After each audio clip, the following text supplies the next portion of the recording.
Assalamualaikum warahmatullahi wabarakatuh. Halo teman-teman mahasiswa, kembali lagi dengan saya Yudhistira Febriansyah di Ruang Nalar Podcast STIT Atakwa. Ya, maaf nih agak cadel soalnya panas nih gerah nih teman-teman. Mungkin teman-teman juga merasa nih kalau jam 12 ini wah pasti agak haridang ya gitu. Nah, untuk mempersingkat waktu ya teman-teman, kita di sini akan membahas ilmu-ilmu yang sangat bermanfaat lah gitu. Tidak lain dan tidak bukan khususnya kepada mahasiswa STIT Atakwa Ciparai Bandung, kita akan membahas mengenai program studi pendidikan agama Islam. Yang mana kita kedatangan tamu yang sangat spesial nih. Soalnya tamu sekarang itu punya tokoh sangat penting dan posisi sangat penting di STIT Atakwa. Oke, langsung saja please welcome kepada Ibu Dr. Imas Masruroh SPDI MM. Apa kabar Ibu? Sehat?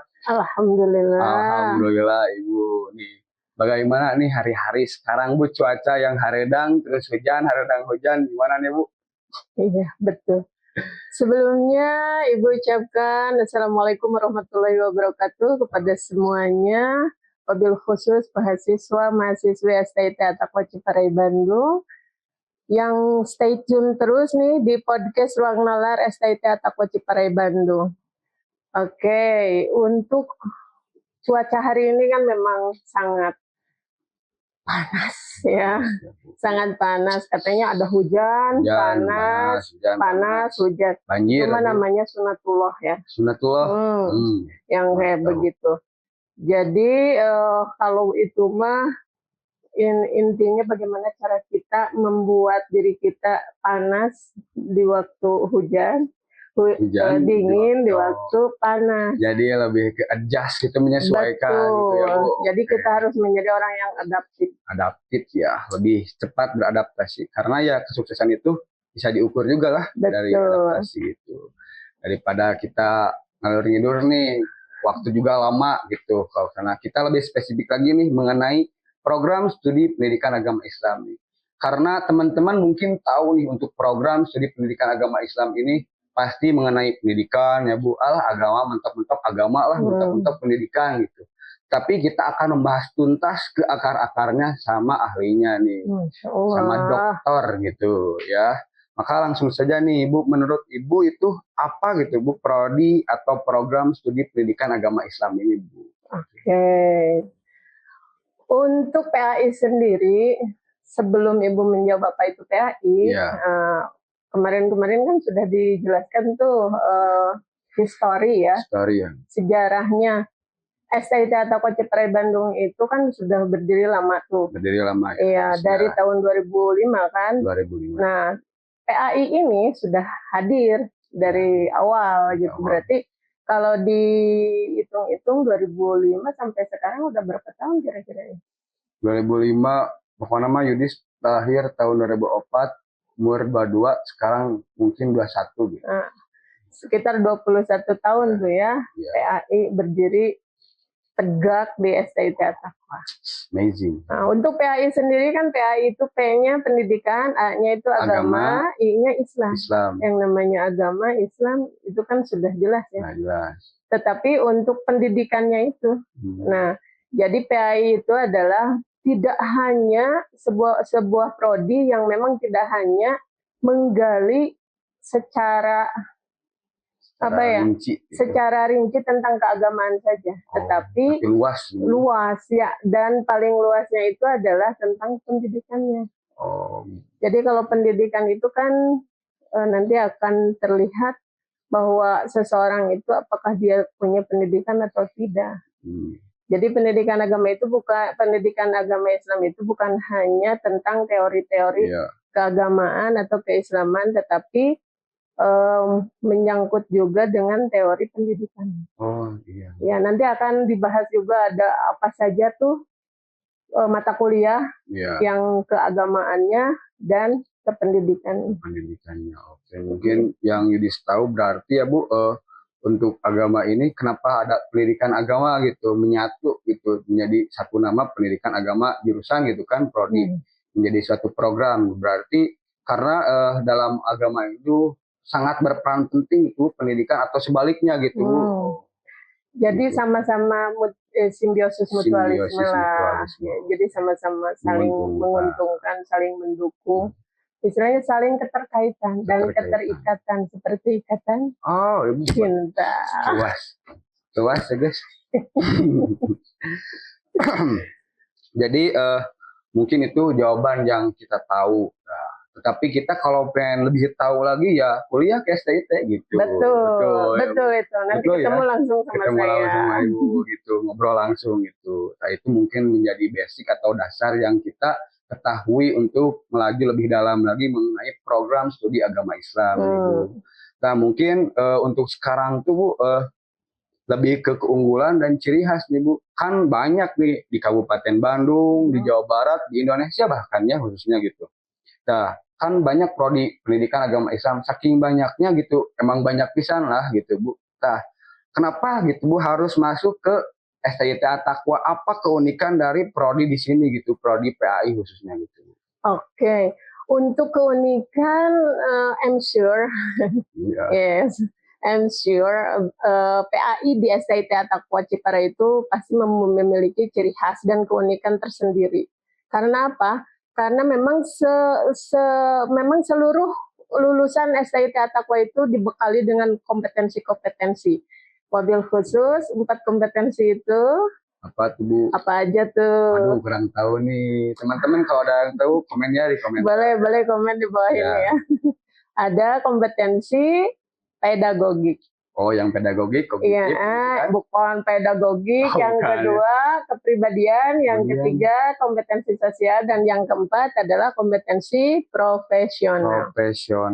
Nah itu semua kan sudah ini ya, apalagi di dalam mata kuliah saya nih biasanya suka dibahas tuh. Nah walaupun seperti itu dasar lah ya. Itu dasar ya. Tapi mahasiswa kita juga dibekali dengan berbagai skill atau soft skill atau life skill. Salah satunya adalah bilingual. Bahasa ya. Karena ada juga UKM public speaking. Public speaking ini ada 4 bahasa. Bahasa Sunda, bahasa Indonesia, bahasa Arab, dan bahasa Inggris. Dan alhamdulillah itu semua sudah bisa kita lihat outcome-nya. Karena kemarin 2 tahun berturut-turut kita mahasiswa PAI kita PPL dan KKN-nya di Thailand Selatan.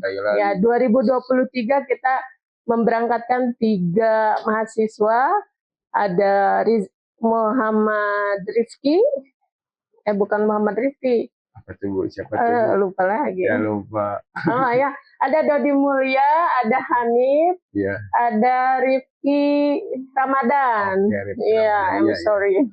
3 mahasiswa kita ini alhamdulillah menjadi best student di sananya. Padahal yang datang ke sana tuh dari universitas negeri. Banyak semua. Gitu ya. Banyak, ada yang dari UIN, ada yang dari UIN Bandung nih, ada UIN Suska, ada Unbrau, ada UNJ. Satu-satunya sekolah tinggi itu adalah STIT At-Taqwa Ciparai Bandung. Begitupun di tahun 2024. Di tahun 2024 juga mahasiswi yang ke sana ada 6 orang ya. Ada Fitri Amira, ada Ayu Ismawati, ada Faiha, ada Astri Lasmadewi, ada Siti Latifah, keenamnya Silmi Hasraska. Masih ingat ya Ibu ya. Ibu benar. Dan yang menjadi the best student-nya ini number 1. Kalau yang 2023 itu di number 3 dan number 4. Kalau yang kemarin 2024 itu asli number 1. Itu adalah Siti Latifah. Yes, itu kenapa mereka bisa disebut dengan the best student? Karena memiliki life skill-nya itu bahasa. Siti Latifah di bahasa Inggrisnya keren. Ada Fitri Amira juga. Fitri Amira kemarin di YSU ialah Raja Batu University.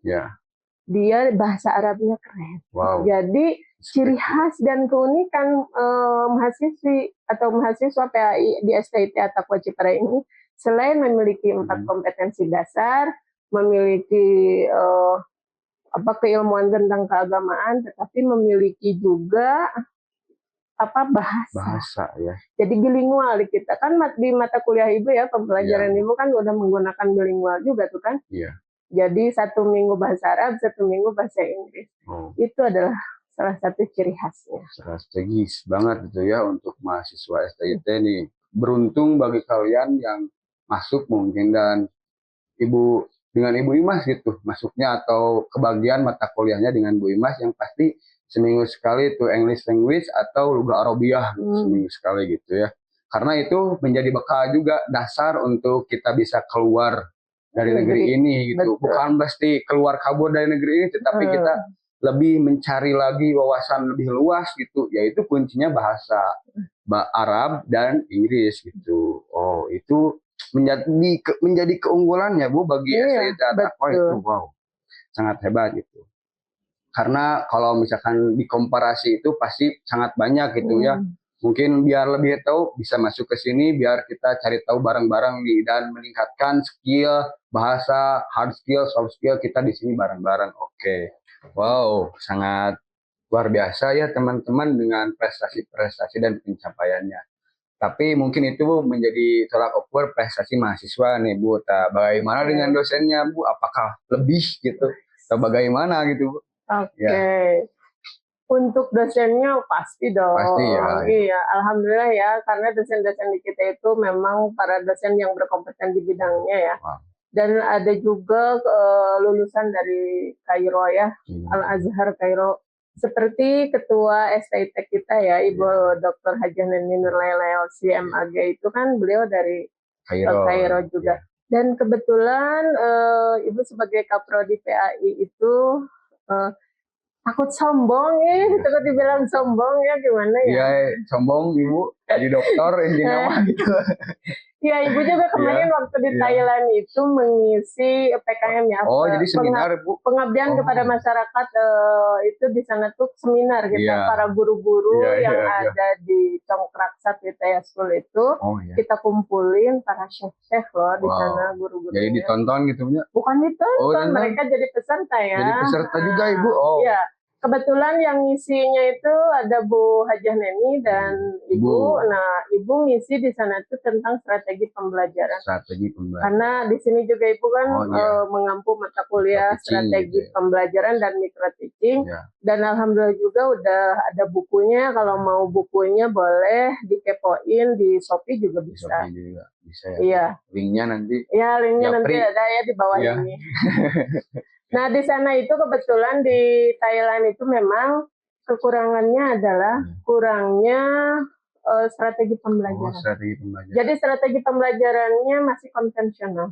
Iya. Ketika anak-anak dari STIT Attaqwa datang di sana dengan membawa strategi pembelajaran yang kolaboratif, kooperatif, itu menjadi wow katanya. Bahkan guru-gurunya juga ikut belajar. Ikut belajar ya, strategi gitu. Nah, itu ketika Ibu di sana mengadakan seminar, wah, guru-gurunya juga antusias banget gitu. Makanya mudah-mudahan aja ya, semoga di tahun ini Ibu juga bisa kembali ke sana melakukan seminar lagi, PKM lagi tentang strategi pembelajaran. Oke. Ya, Ibu. Untuk pertanyaan ketiga itu Bu, sangat spesifik banget gitu untuk di sini, karena pertanyaan ketiga itu mengenai keseharian atau kegiatan gitu, lebih ke habit gitu Bu. Nah, gitu. Jadi kegiatan apa gitu Bu, dan suasananya bagaimana gitu yang bisa kita rasakan, apakah vibe-nya gitu sangat hard gitu, bukan expert, lebih ketegang gitu Bu, atau ya banyak dosen-dosen galak gitu, lebih kaku gitu Bu. Nah, bagaimana nih kalau di suasana STIT ini Bu? Oke. Suasana di STIT Attaqwa ini yang jelas pastinya harus menyenangkan dong ya. Walaupun mungkin Yudis ketemu sama Ibu menegangkan gitu ya. Tapi alhamdulillah semuanya suasana di sini itu insya Allah pasti akan menyenangkan ya, karena di sini juga dibarengi dengan dosen-dosen yang semuanya memang ceria ya. Terus intinya mumpuni gitu ya, sesuai dengan keahliannya. Terus untuk bagaimana suasana di sini itu, yang jelas mahasiswanya bukan kupu-kupu malam. Wow, kupu-kupu malam nggak tuh? Kupu-kupu malam ya. Iya. Masalahnya kalau kupu-kupu malam itu apa itu? Kurang tahu Bu, ini polos. Kupu-kupu, Iya. kuliah, P-nya pulang. Oh iya, kuliah pulang. Gitu. Nah kalau di sini mah apa? Kura-kura. Kura-kura apa itu Bu? Kura-kura? Kuliah rapat. Mahasiswanya kan keren-keren tuh. Salah satunya host kita juga nih kan. Ini juga sebagai ini anggota DEMA kan ya. Insya Allah. Nah jadi memang banyak rapat. Iya, emang benar ya guys. Kura-kura, kuliah rapat. Tapi kebanyakan juga sih kunang-kunang juga. Apa itu Bu kunang-kunang? Kuliah nangkring. Karena kebetulan di sini juga ada tempat nangkring ya. Iya, tempat nangkring gitu. Ya, jadi bisa memang kebanyakan mahasiswa tuh bisa nangkring gitu ya. Bisa, apalagi di atas juga ada rooftop tuh ya. Walaupun masih dalam pengembangan ya. Tapi mahasiswa kan bisa nangkring tuh di atas dan view-nya langsung gunung dong. Iya, Bumi Wangi ya guys. Gunung Bumi Wangi tuh jadi keren banget. Insya Allah lah kalau kuliah di sini nuansanya nuansa romantis gitu. Tapi bukan mesti kita romantis untuk meromantisasinya harus cari jodoh, enggak juga gitu. Lebih ke kita fresh itu diskusinya gitu, sharing ilmunya karena didukung atau disupport dengan situasi yang masya Allah gitu indah gitu ya. Gitu. Hanya mungkin itu ya Bu untuk kegiatan dan suasananya Bu, bukan hanya itu, lebih emang punya STIT tetapi yang lain belum tentu ada gitu. Betul. Tetapi STIT udah ada gitu. Dan untuk kegiatannya ada yang salahnya, bukan salah, ada yang kurang tadi. Kan kegiatan-kegiatan itu biasanya perkuliahan ya. Terus selain perkuliahan juga kita organisasi itu kan udah ada DEMA. Terus ada HMI juga ya. Ada UKM yang lain, wabil khusus tadi kayak public speaking, terus ada pramuka juga, ada satu. Apa itu Bu? Hadroh. Oh iya, hadroh. Dan perlu diketahui bahwa tim hadroh ini yang ada tim perempuan yang Al-Mumtazah itu sudah tingkat provinsi itu. Wow. Sudah juara 3 tingkat provinsi. Seluruh PTKIS Jawa Barat. Itu. Terus kalau yang laki-lakinya udah se-Bandung Raya. Jadi kita tuh punya 2. Ada yang tim hadroh laki-laki dan tim hadroh perempuan. Jadi itu udah melanglang buana ke yang hajatan juga udah bisa. Jadi yang perlu hadroh tim hadroh STIT At-Taqwa Cipare Bandung boleh menghubungi nomor yang ada di bawah ini. Iya, boleh nanti dicantum di kolom komentar ya Bu. Nah ya. Gitu ya. Karena itu mungkin ada organisasi lagi gitu, struktur dalam hadroh gitu ya. Ketuanya siapa, adminnya siapa gitu. Ya, karena itu mungkin suasana dan kegiatannya di STIT At-Taqwa. Kita lanjut ke beberapa hal lagi nih untuk kedepannya gitu. Karena berhubungan dengan zaman sekarang itu Bu, pendidikan agama Islam itu atau pendidikan agama ya prodi PAI gitu Bu, overload ya Bu. Banyak gitu Bu, banyak yang masuk gitu, ketika keluar juga lulus wisuda banyak yang masuk. Jadi sehingga ketika masuk kerja nih atau mencari peluang pekerjaan nih bagaimana nih Bu, apakah stuck di guru atau menjadi pekerja-pekerja dalam ruang lingkup pendidikan atau bisa nembus ke yang lainnya menjadi apa gitu. Iya. Baik, kalau untuk sebetulnya PAI ini nggak harus semuanya jadi guru gitu ya. Tapi biasanya juga kebanyakan alhamdulillah lulusan-lulusan kita itu ya ada juga yang berada di tidak hanya di sekolah, tetapi menjadi penyuluh agama di KUA berarti itu. Di KUA, ya.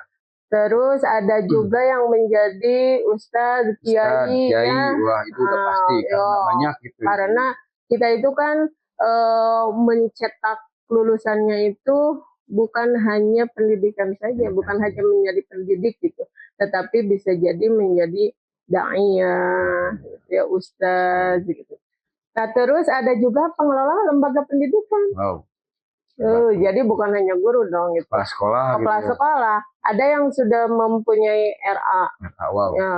Terus ada yang juga MI. Pondok pesantren ada juga MTS juga. Pondok pesantren juga ada. Wow. Alhamdulillah. Banyak ini pondok pesantren juga yang kiainya atau kepala ma'hadnya ya. Oh iya. Itu direktur gitu. Ya, direktur Rois ya. Ya. Itu lulusan dari STIP At-Taqwa. Wow.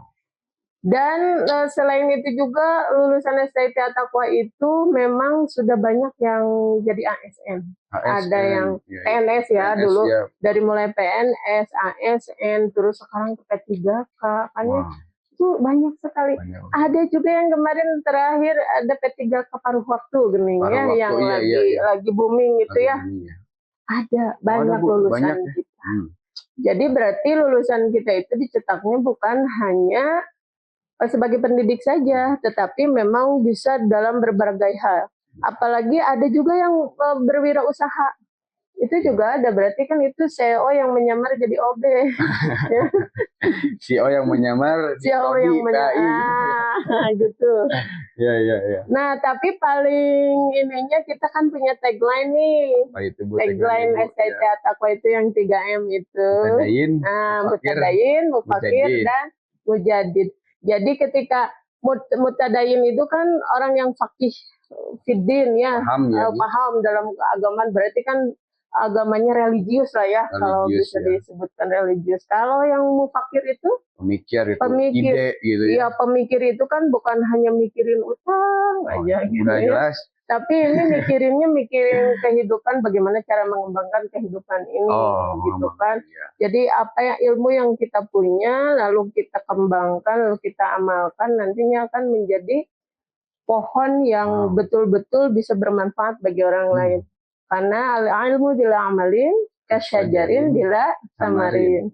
Jadi ini kalau udah jelas gitu, kalau menjadi mufakir itu berarti si pohonnya itu sudah pohonnya bermanfaat, lalu ada buahnya juga. Sangat bermanfaat gitu ya, dari pohonnya, akarnya, semuanya gitu ya. Iya, lalu yang ketiga apa tadi? Mufakir mujadid. Ya. Kalau mujadid itu apa? Pembaharu. Jadi inovator. Ya. Jadi sekarang kan urusannya dunia ini kan sudah berhubungan dengan yang namanya AI, teknologi ya. AI, banyak. Begitupun ini tim podcast kami itu juga sama, para tim kreator ya. Konten kreator, dan pada mengerti tentang CAI gitu ya. Dan insya Allah mahasiswa dan mahasiswi kami itu memang keren-keren lah di bidang teknologinya. Itu berarti sudah masuk tuh mujadid ya. Jadi tagline STIP At-Taqwa udah insya Allah bisa dilihat di para lulusan dan mahasiswa kami. Keren ya. Keren banget gitu. Mungkin ya teman-teman juga pada tahu gitu mahasiswa STIP At-Taqwa itu bagaimana gitu ketika menjadi Dema. Bisa dilihat itu akun IG Dema, akun IG per kelas juga ada akun IG-nya masing-masing, bagaimana keseruan mereka, bagaimana mereka berkembang, berdiskusi, berinovasi gitu untuk mengisi kesehari-hariannya gitu. Nah, itu menjadi poin-poin ya yang sangat penting gitu. Tetapi ketika menjadi mahasiswa STIP At-Taqwa itu menjadi hal-hal yang paling penting gitu dan krusial gitu. Mungkin menurut Ibu ini apakah ada gitu Bu pesan-pesan nih untuk bagi mereka gitu calon mahasiswa atau untuk mahasiswa STIP At-Taqwa nih biar lebih spesifik gitu Bu. Kalau disebut pesan itu ya Bang, pesan satu. Iya, pesan-kesan gitu. Motivasi mungkin ya Bu. Itu mah pesan Kak GoFood ya. Iya, pesan iya. Pesannya adalah ketika apapun yang akan kita laksanakan itu jangan sampai FOMO ya. Kerennya. FOMO iya. FOMO kan ya sekarang itu. Gitu ya. FOMO itu kan selalu berpikir bahwa tren itu menjadi segala-galanya. Iya. Tapi intinya bukan hanya FOMO ketika kita mau melakukan sesuatu, tapi datanglah dari hati. Karena hati nanti yang akan bisa menggerakkan seluruhnya. Karena kalau kita misalnya berpikirnya tren sekarang yang lagi booming itu adalah akuntansi, maka datanglah ke akuntansi, masuk jurusan akuntansi. Padahal sebetulnya bukan itu. Intinya seperti tadi yang saya sebutkan, bahwa kita harus bisa menjadi pohon yang bermanfaat bagi orang lain, yaitu pohon yang berbuah. Kalau pohon yang berbuah itu adalah pohon yang al-ilmu bila amalin kasyajarin bila tamarin. Ya, Bu. Ilmu yang tidak diamalkan itu bagaikan pohon yang tidak berbuah. Makanya kalau pohonnya berbuah, berarti itu kita sudah bisa mengamalkan ilmu yang kita punya. Ilmu itu walaupun 1 titik, 2 titik, 3 titik, gitu ya. Bahkan bertitik-titik gitu ya. Nah, itu lebih bermanfaat. Bahkan pesannya itu, ini pesan dari bapak saya, Bapak, Ibu, ya. Itu dulu beliau memberikan pesan kepada saya bahwa saya harus seperti khairun nas anfa'uhum linnas. Jadi jadilah manusia yang bermanfaat dan bermanfaat bagi orang lain. Nah, kalau kalian mau menjadi manusia yang seperti itu, bisa gabung di sini di STIT At-Taqwa, di Prodi PAI, Pendidikan Agama Islam, yang bukan hanya menjadi seorang pendidik, tetapi di sini juga kita bisa menjadi seseorang yang entrepreneur, bisa menjadi pengusaha juga, karena di sini juga kan ada mata kuliah kewirausahaan. Dan kita juga sering jualan atau banyak gitu kan. Banyak ya, Dema juga kan ada jualan-jualan, dan banyak juga nih mahasiswa kita yang mempunyai produk mempunyai produk sendiri. Mantap. Ada yang mempunyai buket sendiri, risol, surabi, tahu, Sumedang ya, Sumedang. Ya. Ada lagi bakso, seblak. Itu kan berarti bahwa kita kuliah itu bukan hanya melihat ilmu yang akan kita terima, tetapi ilmu yang bisa kita amalkan dalam kehidupan sehari-hari. Gitu ya. Wow, itu sangat istimewa, dan sebagai host juga suatu kehormatan gitu, telah menjadi host yang berbincang-bincang dengan Ibu Doktor gitu. Masya Allah. Ini sangat bermanfaat juga untuk saya sendiri gitu. Mungkin teman-teman juga udah pada tahu, intinya kita ke At-Taqwa yuk, intinya mah gitu. Biar apa? Biar kita lebih tahu mengenai PAI itu lebih dalam, bagaimana gitu. Ya begitulah. Banyak gitu rintangannya, tantangannya juga sangat banyak. Mungkin teman-teman juga kalau di search di Google juga syarat-syaratnya banyak gitu. Bukan maksud banyak itu tidak bisa dilalui, tetapi bisa ya Bu. Betul. Syarat-syaratnya ya, itu. Seperti mata kuliah Ibu, mata kuliah apa? Mata kuliah itu micro teaching. Jadi mata kuliah micro teaching itu kan praktek. Tuh, ada labnya juga. Bagaimana caranya kita how to be a good teacher? Bagaimana caranya kita mengajar? Bagaimana caranya kita mendidik? Bagaimana caranya kita membuat administrasi? Administrasi yang bikin katanya micro teaching, bikin rungsing. Micro teaching. Ada tagline itu ya. Kalau di mata kuliah Ibu ya, benar ya. Nah, jadi mungkin Yudis juga kemarin sempat rungsing dan pusing, tetapi micro teaching is going. Tetap berjalan pada alurnya. Tapi kan sekarang udah beres kan. Sebentar lagi mau PPL kan. Insya Allah, doain. Iya, kalau PPL kan nanti kita juga PPL-nya di sekolah-sekolah tingkat MA dan SMA. Jadi nanti diputar tuh di mana aja. Jadi biar ada pengalaman langsung di lapangan gitu ya, Bu. The real experience. The real experience. Iya, jadi gitu ya kan, karena experience is the best teacher. Alhamdulillah teman-teman, kita udah sampai ya Bu ya di titik penghujung podcast ini. Sebelumnya makasih nih Bu, udah datang gitu dan memberikan wawasan yang lebih luas mengenai program studi pendidikan agama Islam. Untuk teman-teman juga mungkin sangat bermanfaat ya. Gitu. Oke, tanpa berbasa-basi lebih lama juga, saya Yudhistira Febriansyah sebagai host pamit undur diri. Wassalamualaikum warahmatullahi wabarakatuh.